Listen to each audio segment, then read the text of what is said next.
Nigeria is rich in cultural heritage and symbols that represent its diverse tradition, history, and identity.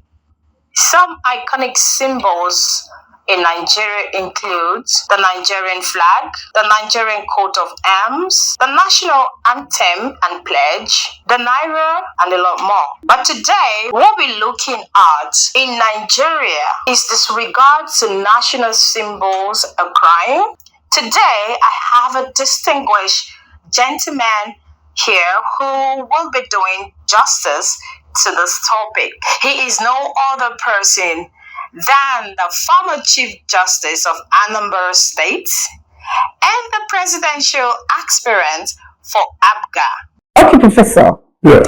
If I get you correctly, or I'm made to understand that if I crossed my name on the national flag, I pay a fine of 100 naira. Yes, and if you continue to do that, it continues in that way. But there'll be moves in the National Assembly. Okay. Still subsisting.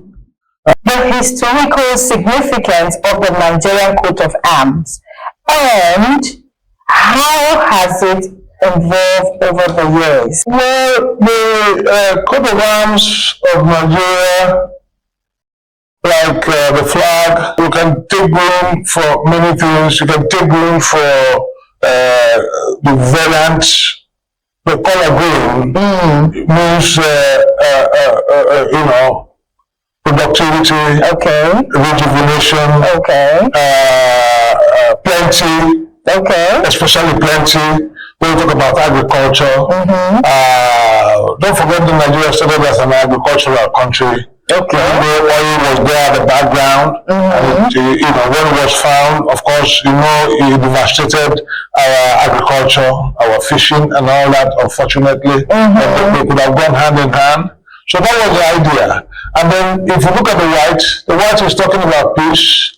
And I think why it is very important in this question that you're asking me now to delve into something which sometimes we overlook. Please, let's dive into it. That is, we got our independence without firing a shot. Without bloodshed. Okay. Like you see in other flags where you see red and that stack, the colors, you know what I'm saying, showing that bloodshed. We did it. We got it without bloodshed. And it is instructive for me on this channel with you to say that also came with a lot of perseverance from all over the country, especially you cannot fail to mention the right honorable Dr. Nambazikire. Yes. For his accommodating posture to wait for Nigeria to come together to become independent. Very important. And I repeat that. To wait for Nigeria to come together to become one independent country. And in that waiting, Nigeria got to become independent later than it would have been. Okay. It became in 1960, but it would have happened earlier with only a part of the country being this entity or whatever it would have turned into. In other words, we would have become independent without a lot. But people at the head of the field like the Nigerian said no. Many people are blaming him today for that, you know what I'm saying, and saying no, you would have allowed it not to go at that time. But you must continue to praise him. Because however you find yourself is how it is destined to be. I'm not superstitious, you know what I'm saying? I'm a realist. So when I use destined, I'm not using it in the church slang or balance. No. Okay. I'm using it in what you find, what you're left with. Yeah, it could have been the other way around, but nobody knows where that would have gone. No matter how much we have suffered with the Civil War, with the disintegrations that we found in our polity, with Boko Haram, with IPOB in the Southeast, with Fulani Herdsmen, with IPOB. I mean, for years now, you don't do business in the Southeast every Monday. And then you know how it was with Niger Delta. Before whenever came, and it was amnesty. We came to work and everything was up. You never know which would have been worse. So, but talking about a green, white, green flag, and is it not curious that in spite of all the bloodshed that is going on in Nigeria, that we're still hanging on to that green, white, green?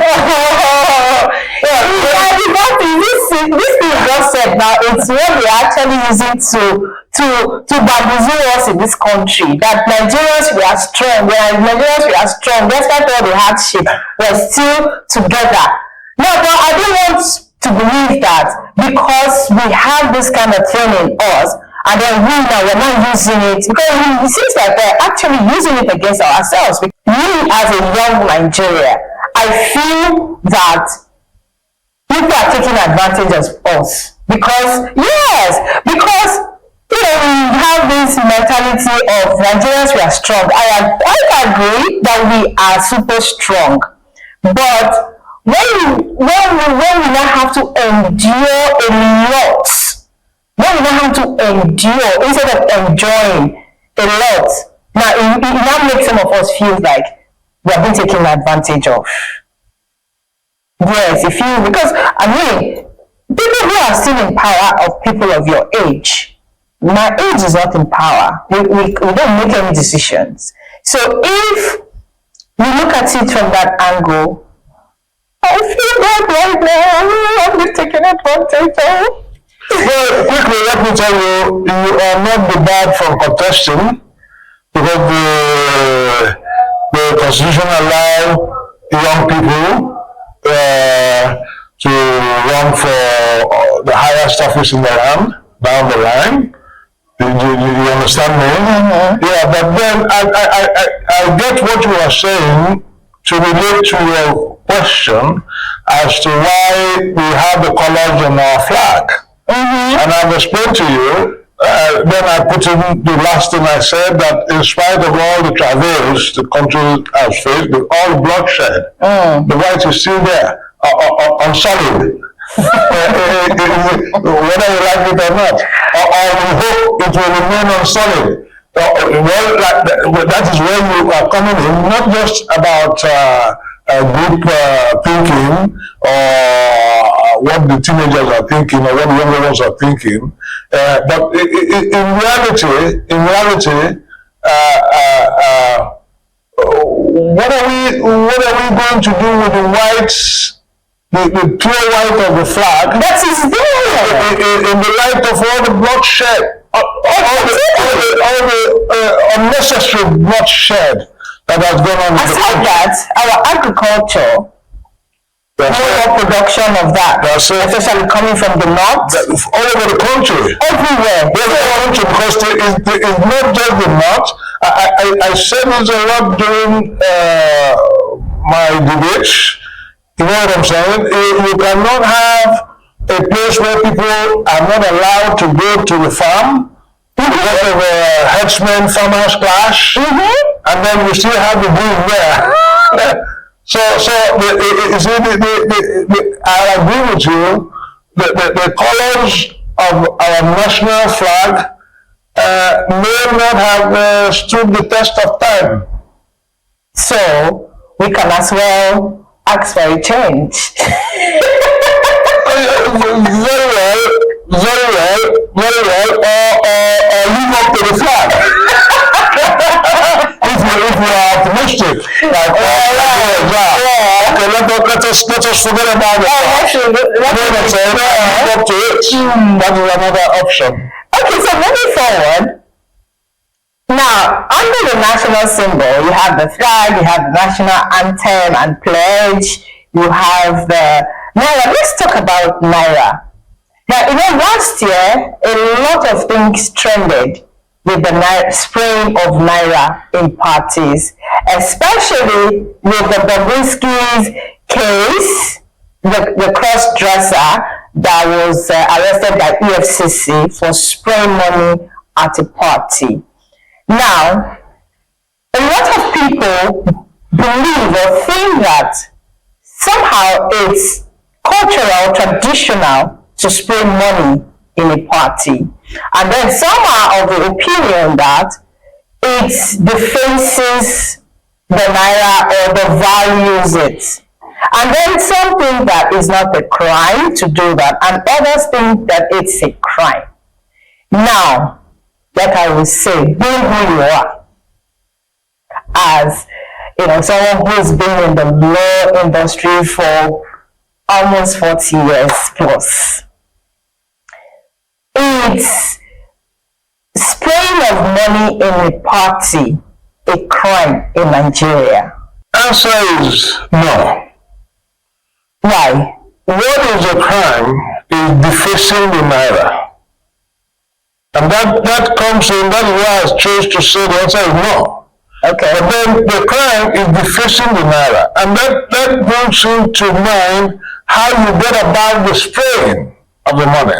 Okay. If you are celebrating and I walk up to you and dip my hands in my pocket and bring out a wad of notes and give it to you to bless you for what you are doing, okay, it couldn't be a crime. Okay. But you're not allowed to march on the naira, to bounce on it.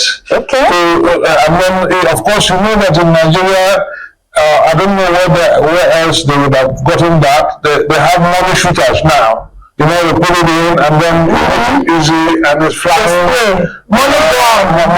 It goes on shooting the money out. Yeah. You follow it now? It's called money gone. No, but you see, my worry about asking lawyers to interpret laws is that sometimes things go faster than even the law libraries can catch up with. Now, how do you make a law attempting to criminalize defacing the naira in public functions? And then two things I want to take at the same time. Let me say I see it, but I may not be the first to have said it openly. I've been told that this is the only country where you buy the local currency with your own local currency. Yes. I've been told that, even though I see it. And it came upon us. So the question from one angle, divine, how have we not remedied the availability of the naira situation? So that I can walk up to the bank and put my card in the ATM and take all the money that I can, or that I have in the bank, or that I want, or go across the counter and sign a paper and take all the money that is allowed. Let me use that word. And then go and do business with, instead of having to go to a POS agent to pay money and buy naira. But then again, that one is on the side about whether it is illegal to spray or not. Have you not seen in places where occasions give room for spraying of money, where people are carrying wads of note for sale? Yeah. Many of them rent. Yes. And the rent, you go to the bank, they give you ton notes. And they can give you up to a certain point. But look at what I'm showing you in my hands. Somebody is carrying it like this, and you're paying money to buy them. So where are you getting the currency from? These are the questions we must answer. So you see, it's not fair in a country where you have people. You may scapegoat of one person, you know what I'm saying? While in the next block, somebody is there selling money for people to go and do the same thing that you have arrested somebody in another party for. It doesn't make sense to me. Okay. So, having said this, if you spray the money and step on it, that is where the crime comes. If you deface the money, yes. Yeah, put the money in a position that it could be defaced, then it's a crime. But if I walk up to you, I repeat, and hand over what I have, it doesn't have to be an envelope, the cash, I give it to you. Okay. Yeah, you can't stop that. Okay. So now, in all of this that we have talked about, how can maintenance come into this? Because I'll give you, before we started this interview, we were having a discussion and I told you that I visited a few African countries recently, and the level of their put-togetherness, cleanliness and all that is top-notch compared to what we have here. Even after saying this, how do we imbibe maintenance culture in Nigerians? Because everything we do and say, if Nigerians don't abide by it or don't put conscious effort to make sure that they don't write their phone numbers on the naira, they don't write their date of birth on the naira, they don't squeeze the naira, they don't tear part of it to use it to roll their ears, and then use sellotape to sellotape some part of it, and then some. How do we foster this habits, this character into us to, have conscious, to behave consciously around our naira? Because sometimes when you see the naira, you'll be very much ashamed to bring it out, because it's not only smelly, it's very ugly that sometimes you see the naira, to touch it you have this this thing, and not just by commercial people giving you that. Even in the bank, when you go to the bank to withdraw money, you see them giving you all those ugly looking money. Because I want to believe that when all this kind of ugly money gets to the bank, they tend to change it or do something with it and put out new ones. How do we put in this maintenance culture into us?